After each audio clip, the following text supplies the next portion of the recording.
Hello everyone, this is Fantasy-esque and welcome back to the Vampire Amazon Challenge in The Sims 4. We are following the reign of Queen Darling Cloudy Snarl, who has recently welcomed a new bloodline and promoted a lady to the main court. Today's order of business is different than usual. The vampires have gathered in the battle room to host their first Vampyric tournament. Queen Darling has settled into the Queen's box alongside her counselors, and the other members of court have arrived in their viewing boxes as well. And now for the moment everyone's been waiting for. Let the Vampyric tournament begin. Welcome everyone. Before we get into the battles, I want to take a quick minute to walk us through the tournament and how things are going to work. So as you can see, our vampires are within their viewing boxes, and I thought this was a really cool idea to kind of section them off because through my past experiences, I have witnessed the vampires hoarding around the Sims that need to battle and kind of blocking our view. So no, we're not going to have any of that this time around. We're going to have way more order in the potential chaos. And as you can see, we do have 3 different viewing boxes. So the Queen's box right in the middle is for our monarch and our esteemed guests, essentially her counselors. And these are the only 3 vampires who even get, like, the privilege of seats, of sitting down.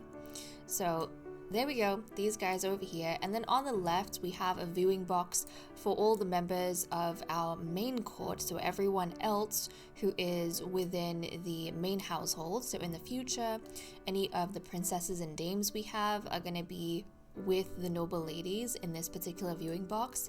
And then we have a viewing box for other members of court that are not within the main household. So we have Lady Shannon, even though she is technically part of the inner court, she's not part of the main court. So she is over here with the breeders, also kind of seeing the tournament. Now in terms of participation, with Lady Shannon, I think one of the disadvantages to her being in the female faculty is going to be that she cannot participate in any of the tournaments.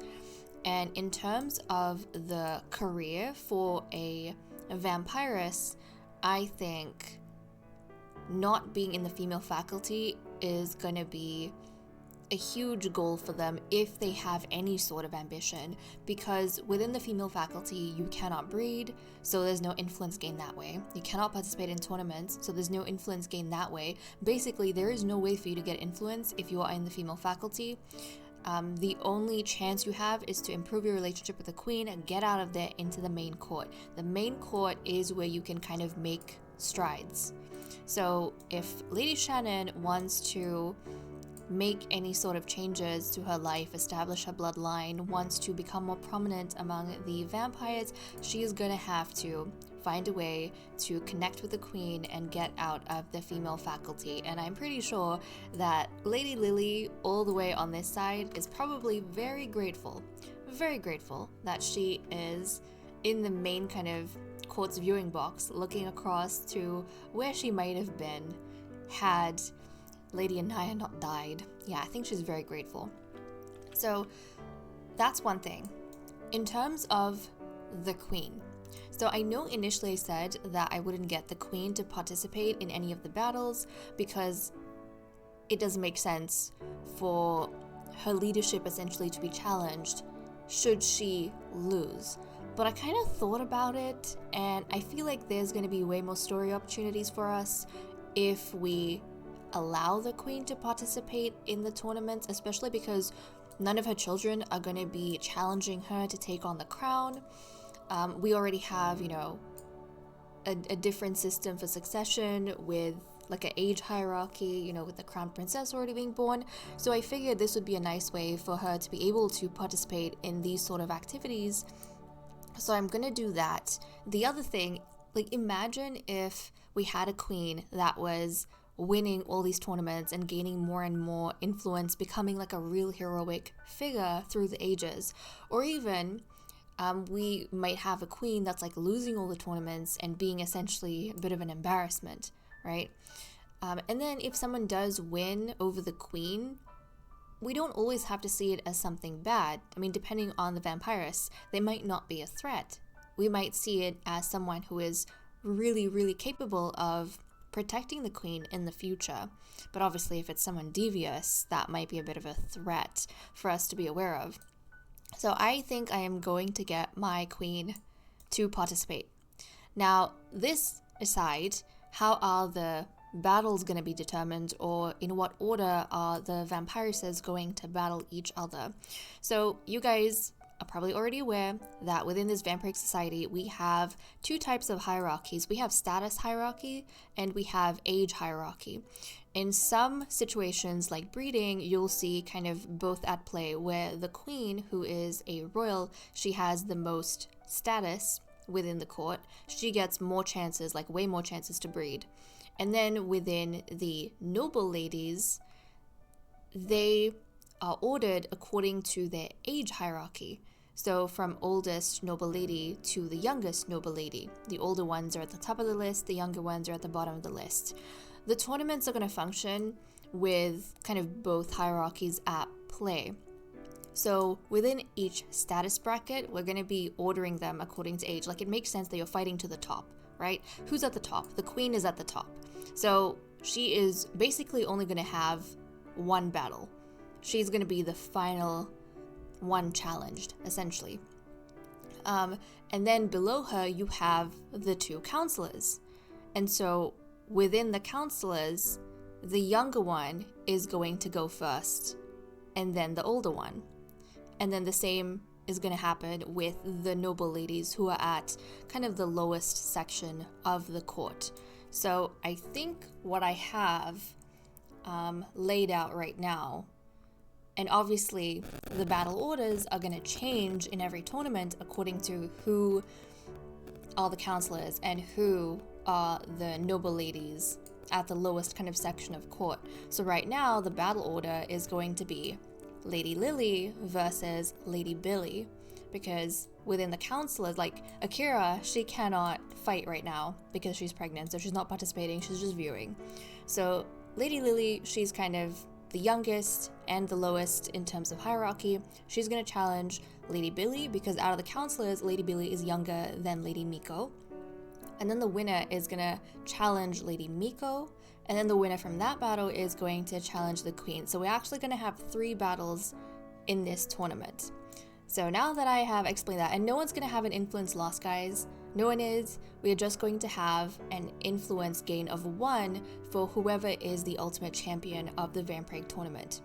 Now, I have not play tested this particular chamber with a Vampyric spa. I hope to heck that it works, but let me get our first battle set up and I'll see you guys in a second. Okay, I'm kind of nervous. I have Lady Lily and Lady Billy over here. Oh my goodness, no, please don't speak to the acolytes. They might be excited, but no. This is a private tournament of sorts for the vampires themselves. I mean, the acolytes can come on by, but they would be kind of interrupting. Hopefully they don't do that. Also, you guys might have noticed that the needs for all of our vampiresses are pretty much maxed out. I kind of thought that in every tournament, it makes sense that their bloodline deities would give them like a bit of a boost so that they are in the perfect condition to participate in these fights and hopefully win honor for themselves and their bloodlines. So that's why everyone's needs are like maxed out. This is the only time I'll kind of be cheating up their needs, is going to be during the tournament so that they're in top shape. Because I don't want anyone to have an advantage over another. But okay guys, Lady Lily is the one who is going to challenge Lady Billy, because right now between the two of them, whether it's age hierarchy or status hierarchy, she is below Lady Billy. So let's go ahead. Basically the vampires, they challenge whoever's above them in the battle order. So let's go ahead, see how this is going to pan out. Yes, we can initiate the spa. I'm excited. This might be Lily's chance to like change things for herself within the court. Look at that! Guys, I love this. The viewing boxes are working perfectly. These guys are fighting perfectly. Oh, this makes me so happy. And everyone is in like the athletic wear. Okay, the battle is going on. How are they going? And is Billy gonna win? Billy might win. Billy won! Billy won, guys. To be honest, because Billy's been in court longer than Lady Lily, she does have kind of more in terms of her vampiric abilities, so this does make a whole heap of sense. I'm so sorry, Lily. She tried. Lily tried. Lily tried, guys, but she wasn't as good as Billy. Also, in terms of the vampiric powers, because I have been assigning power points to some of the ladies, not everyone, of course, but to some of them, and whenever I remember to, at least. Basically, what I've decided for this kind of playthrough is that I am actually going to, when they save up enough powers, or maybe when they get to, I'll see. But what I'll end up doing is maybe wait until they kind of, I experimented a bit beforehand, but maybe every time they reach a new rank, I am just going to take the power points they have and the weaknesses, and I'm going to randomize, guys. I'm going to randomize which powers they get, and I'm going to randomize which weaknesses they get. Because within my original Vampire Amazon series, obviously I had certain preferences, and I always ended up picking the same powers like all the time and the same weaknesses all the time. I have like a perfect version of a vampire in my head, but I want to switch things up. So I decided to randomize things. That's why some of my ladies at this point, maybe 2 or 3 of the court members, they actually have the bat form, which is actually quite convenient because they can like fly everywhere. And that's kind of fun. I like it because it makes traveling time a lot quicker. But I think that's what I'm going to do. Obviously, I was experimenting, so I kind of assigned power points for some of these vampires, but I'm thinking from now on, I'll kind of just wait for them to save up the power points until they rank up, and then as soon as they rank up, I'm going to go ahead and randomly assign a whole bunch of those. So okay, first battle is done, which means unfortunately Lady Lily is going to have to return to her viewing box, and our next contender, Lady Miko, is going to have to step out. So let me get that prepped, and I'll see you guys in a second. Okay, our counselors are out on the battle mat, and things might be turning up in terms of the heat, because we have our rivals out here. We have our counselors, 2 vampires who have been at odds from the very, very beginning, and up until this point have not changed their perspectives on each other, constantly vying for the queen's attention. So I am very curious to see how this is going to go. I could totally see Miko or Billy kind of holding this victory over the other counselor's head for the remainder of the season. So this is kind of important for everyone. But okay, Billy is the one who is going to challenge... Let's see, she's the one who is going to challenge Miko, because Miko has a higher hierarchy than her. So okay, let's go for it and see what it is, what happens. Billy already has 1 victory under her belt. Oh, look at that. This already, to me, I don't know, guys. Am I thinking too much? It feels more vicious than the other one. And they kind of seem evenly matched, don't they? They kind of... Oh, I feel like Billy's... She has the advantage right now. She's like beating Miko's butt. Oh my goodness. Billy! Guys, Billy's unstoppable. Billy is unstoppable. Maybe there's a reason why Billy's so close to the queen and the queen favors her so much. She is a tough cookie. She's a tough one. She took out Miko like nothing. And you know what? Maybe it's just me, but I kind of feel like even in the social battles that they keep having between each other, I kind of get the feeling that Billy usually is the one who comes out on top. Like, she's usually the one who kind of wins the social battles with Miko. Like, recently, she's been quite a bit. Out of the 2 of them, Billy is closer to the queen than Miko is. Recently, even the lady that Miko has a crush on, Akira, has been including, like, befriending Billy and then clicking with Billy and then including Billy in card games, you know, while rejecting Miko's hug. So, yeah, I feel like Billy has been winning in a lot of ways. And I just feel so bad for Miko right now. But okay, Billy's probably feeling really good and she's focused. So Miko's going to return to her viewing box and the final contender is going to step out, our beloved queen.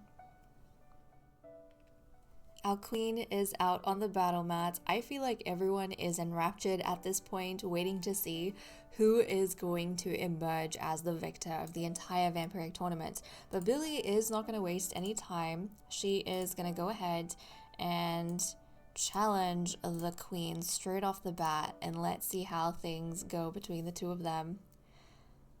Okay, Billy. And up until this point, you know, Billy has not had any sort of disagreement with the queen. They haven't gone like up against each other. I feel like is she beating the queen's butt? Maybe, perhaps. It feels a little bit evenly matched. Maybe. But Billy's really tough. No, I think Billy has the advantage, guys. Wait, does she? Never mind. Our queen showed us. Look at that face. Our queen showed us why she is queen and why she participates in every tournament. She is the champion, guys, of the entire tournament. She is not just a simple-minded, pretty-faced queen. She is a savage queen. Oh, I love this. I love this. This is so good. This is even better because Billy won 2 battles already. Billy had 2 battles under her belt. And then the queen came and whooped her backside. But you know what? I feel like that was an evenly matched battle. Look at Miko's face. Look at everyone. I told you they're enraptured, guys. I'm not making this up. Lily and Akira, maybe they're not too surprised. Maybe they're kind of what's the proper word? I am not entirely sure what I'm trying to say, but maybe they're kind of, I wouldn't say pleased, but relieved that Billy has been put in her place, because I feel like even within the ladies, when someone gets a little bit too good, then it's something for them to take note of and something for them to be cautious of. It's like the more someone progresses in the court, the more they fall behind. So I think they're kind of glad that the queen put Billy in her place, even though they are both friends of Billy's. And then Miko, look at Miko's face. She is shooketh. This woman is absolutely shaken by the fact that the queen has emerged that vicious. And these guys, look at them. Did you guys notice throughout the entire tournament, they were doing everything but watching. They were talking to each other. They were looking at their notebook, out the window, wanting to go home. As soon as the queen was fighting and as soon as our queen won, look at Bako. Look at Bako. Look at everyone. They're like completely focused on this victory. That is amazing. That is flippin' amazing. I could not have scripted a better tournament, guys. I could not have. The best ones are unscripted, of course. Okay, well, with that said and done, and the queen announced as the victor of the Vampyric tournament, she, of course, is going to get +1 influence point, which I think brings her total to 5. So our queen is actually doing really, really good. She's had, like, success after success. So obviously the +3 bonus influence she's had from the beginning for being queen. She got +1 influence for giving birth to Crown Princess Zara. She just got another +1 influence for winning the tournament, so in total she has 5 influence points right now. This queen is so tough. I flippin' love it. But okay, now what we are going to do, I'm going to think about this. Should I do some whims or should I wait? You know what?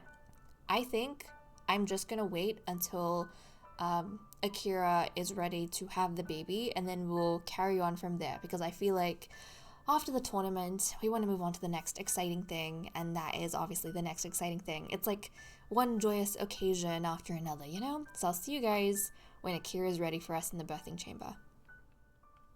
It is finally time for the baby shower at 11:30 p.m. on Sunday. Oh, guys, we have some things to talk about before Akira pushes out this baby, because drama. You might be seeing in the inner chamber, we have Queen Darling and Lady Billy sitting in. which, if you guys have been keeping track of the relationship between Akira and Miko, you might see the problem over here. Recently, Akira has been getting very close to Billy, right? Ever since they played that card game and they realized they click with one another, she's been getting closer to Billy, and her relationship with Miko, I feel, is kind of drifting apart, which is quite unfortunate given how close they were in the beginning, and I feel like Miko has definitely started to notice this. This was also apparent to me after the tournament. So let me talk you through what happened. I basically turned autonomy on. I thought, let the ladies do their own thing, relax, celebrate after the tournament, and then I brought them upstairs around 9 p.m., right? Because I wanted to be all organized. Anyways, up until that point, all the ladies were in the ballroom. So as soon as the tournament finished and I kind of let them go their own way, they all decided to gather in the ballroom to dance and celebrate the Vampyric tournament and how fun and amazing that whole event was. It was exciting. It was the first big thing the vampires have kind of ever held. So they were over here, and immediately Akira and Billy decided to sit down in these two chairs by the fireplace and start chatting with one another. Now Miko saw that, and this is all autonomous, I didn't do anything. Miko saw that and she decided she didn't want to be here anymore, so she actually went down to the crypt to mourn Lady Anaya. And Lady Lily and the Queen, they continued dancing. And then eventually, the Queen and Lady Lily, they came up to Akira and Billy, and they were all kind of chatting over here with each other, and then it was more or less time for them to head up into the birth chamber.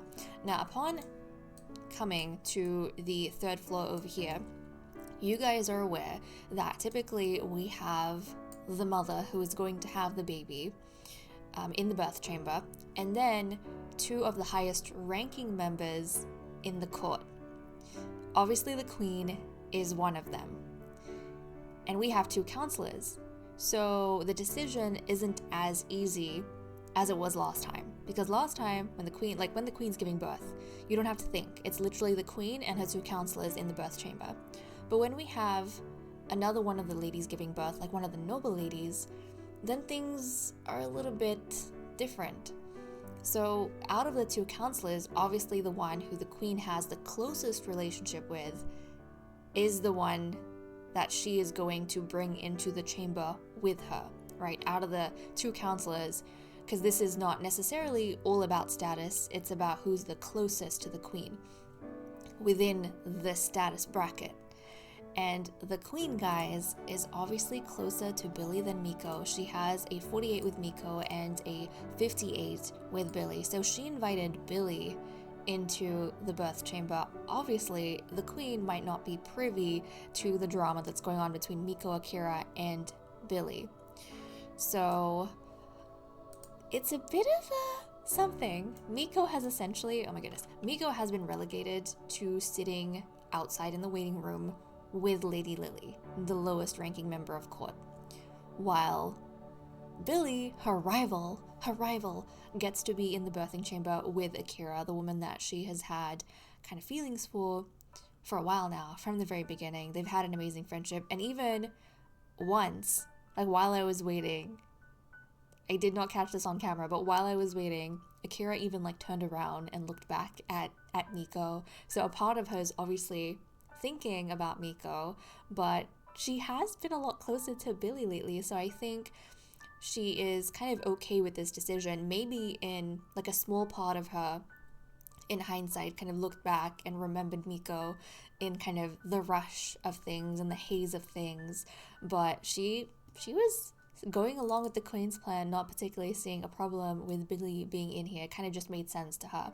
And she's been getting along so well with Billy that I think she would have appreciated Billy being here as well. But I'm pretty sure, guys, I guarantee you, when she got pregnant, she probably imagined this whole scenario a bit differently. She probably imagined Miko being in here with the Queen instead of Billy. But oh, how things have changed. So okay, guys, let's not waste any more time and actually get this going. We need Akira to have her baby, and I think Victor is coming on up. Is he gonna give her a bit of a present? Is he gonna give her a gift? Nope, he just wants to be here. Okay. He just wants to be here. So, yep, he's freaking out. He's shaking his butt at Lady Billy. He's absolutely freaking out. Okay, here she goes, guys. Here she goes. Let's see, Akira, what do you have for us? Are you going to continue the Dark Pounce bloodline? Are we gonna have a celebration after a celebration? Let's see. I have no clue. It could go either way because we have had a boy and a girl with the queen. And who knows, she might get multiples, she might just get one child. I have no clue. And it's a girl! Okay, we got a little girl, so she's definitely continuing the Dark Pounce bloodline. So this is going to be Dame, let's see, Zuleika. There we go. This little girl is going to be Dame Zuleika Dark Pounce. I like that name. Okay, Dame Zuleika, and she just had the one baby. How lucky is that? How flippin' lucky is that? Little baby Zuleika. Oh my goodness, congratulations. Congratulations, Akira. Guys, this is amazing. And Victor's really happy as well because of his contribution. But this has been an amazing day with the tournament, and now this baby girl born, and Akira, she has just gained +1 influence. So even though she's getting further and further away from Miko, her standing in court is improving. I mean, she's managed to become really close to the lady, the counselor who is closest to the queen. The queen just won the tournament. Now Akira just had a baby girl. It kind of feels like this group inside the birth chamber is the winning team, doesn't it? And it's kind of sad that Akira is slowly drifting into the opposite team to Miko, but I don't know, guys. It doesn't seem as though there's much for her to regret here. Whether this is a sign from the household deities or whatever it is, but things are going well for her. She's in the right place. She is in the right place. But okay, guys, with that said and done, I am going to leave off here. Thank you so much for watching. I hope you all enjoyed, and I will see you all next time. Bye-bye. Oh, really quickly before I leave off, because I completely forgot about this, but Akira had a 1% chance of dying from childbirth, and she rolled a 45, so she is completely safe. Okay, guys, bye-bye.